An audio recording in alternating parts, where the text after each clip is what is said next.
Support comes from Troy University's Trojan Cafe, offering handcrafted Starbucks beverages and a wide assortment of meal and snack options. Located on Troy University's Montgomery campus, across from the Rosa Parks Library and Museum.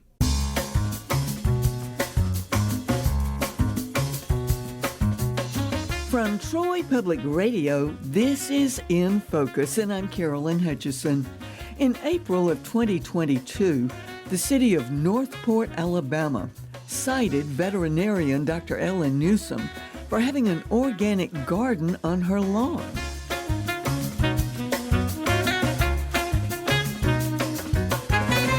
Remarkably, she ended up facing a jury in criminal court.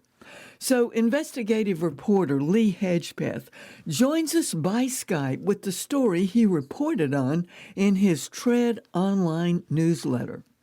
Lee Hedgepeth, thank you so much for joining us here at Troy Public Radio from Birmingham. Good to be here, Carolyn. Lee, I am intrigued with your online newsletter. It's called Tread. Where did you come up with that name?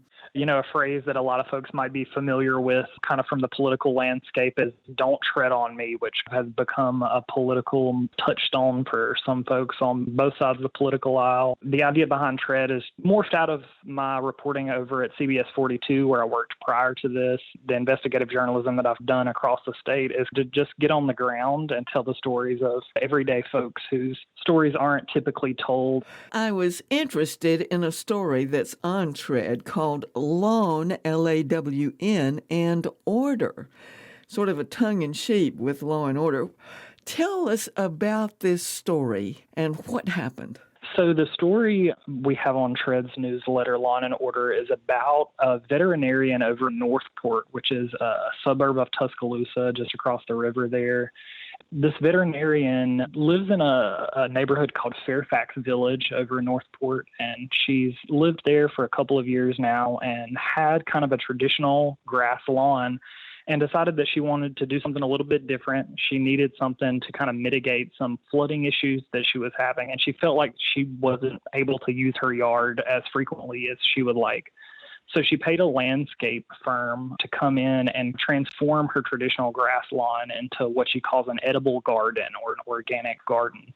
And this caught the attention of some neighbors who were opposed to this non-traditional view of what a lawn should look like. So the city got involved.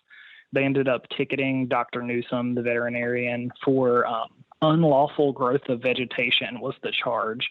And so this case went to court, and I decided to head out for the trial there in Tuscaloosa. A lot of people, they don't even like to mow the grass, but you have to during the summer. That's right. You call it grow and mow lawns. That's sort of the typical lawn. But this was different. This turned into an organic garden.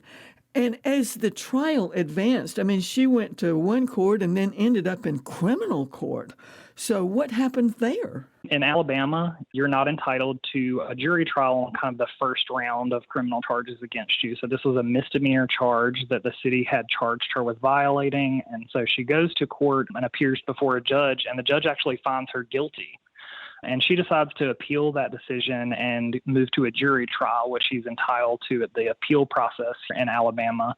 You know, I went out for the trial, and the trial that day was the city of Northport trying to prove its case that Miss Newsom had violated the statute of unlawful growth of vegetation. So a group of about 30 potential jurors come out to the Tuscaloosa County Courthouse there and sit for a day listening to the evidence about whether this veterinarian had violated a city ordinance and should be convicted criminally for what she'd done. What's so funny, Lee, is the measuring stick turned out to be a traffic cone. That's right. So the code enforcement officer for the city of Northport testified for the prosecution in the case.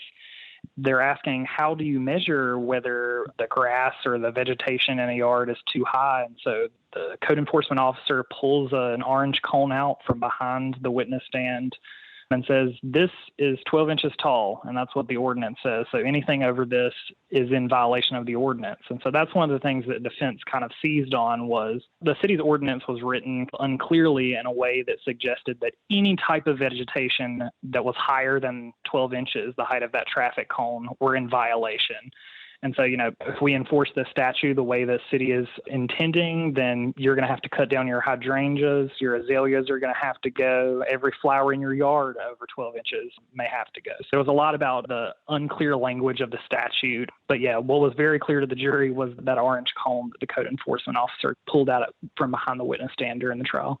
Lee, we are talking about University of Alabama territory. That's right. And yet brought into this trial was a horticulturist from Auburn. That's right. Tell me about that. Yeah, so it was interesting. The defense had only one witness. The defense's witness was a horticulturalist, a professional horticulturalist that had been born and bred in Auburn. Her name was, oddly enough, Vanessa Farmer.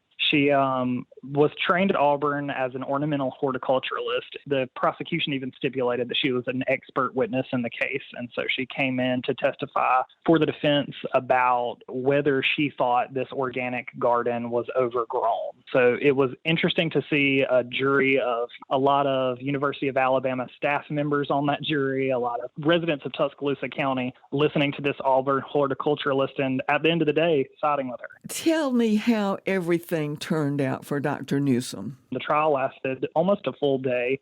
The jury went in for deliberations and took about 40 minutes. When they came back, the foreperson announced that Dr. Newsom had been found unanimously not guilty of the charge against her. And so that's how the case ended up shaken out over there in Tuscaloosa County. And I think in your article on TRED, you mentioned that a number of the jurors were gardeners. That's right. So in the jury selection phase, a lot of the questions, are kind of aimed towards seeing which way a potential juror may feel about the case. So one of the things that Dr. Newsom mentioned in my interview with her, I interviewed her in her garden. We have some photos of that in the TRED newsletter.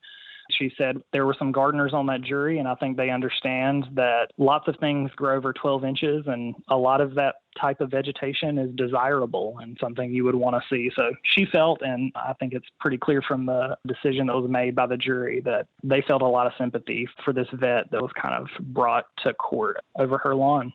And as a result of all of this, do you think your article and the case itself brought to the forefront sustainable garden lawns as an idea? Yeah, so I think, we've seen a few of these cases in other places across Alabama, whereas folks' attitudes about what a lawn should look like, attitudes about sustainable agriculture and change in Alabama, I think we're going to see more cases like this pop up. Cities are going to have to look at their ordinances that may come into conflict with some of the new values that people are beginning to have around what a yard should look like. So in the end, what you're saying is we may end up with fewer grow and mow lawns. That could definitely happen. And I think one of the things that the horticulturalist Vanessa Farmer mentioned was that may be a good thing. So a lot of the time, the traditional grass lawn isn't something that necessarily is going to help problems like flooding and problems like sustaining the flora and fauna that are native to our area. So one of the things that Dr. Newsom wanted the organic garden for was kind of to mitigate some of the flooding issues she had. And that worked. She spends more time out in her lawn now. She talks to her neighbors more now. They garden together. One of the neighbors that testified actually said she'd eaten asparagus from Dr. Newsom's garden just a couple of days earlier. So, as these attitudes change, we definitely may see different front lawns across the state of Alabama. And maybe got her money's worth because it's an edible garden. That's right. Lee, I want to thank you for your time today and your story. Where can your listeners read this story for themselves? Sure. So everybody can sign up for the Tread by Lee newsletter at treadbylee.com. That's TreadBylee.com. I look forward to talking with you again this year. Thank you so much. Thank you so much, Carolyn. Thank you for having me. Joining us by Skype was investigative reporter Lee Hedgepeth, and his Lawn and Order story can be found in his TRED online newsletter at treadbylee.com. Thanks for joining us today for In Focus, which is now a podcast on NPR One or wherever you get your podcasts. I'm Carolyn Hutchison, and this is listener-supported Troy Public Radio.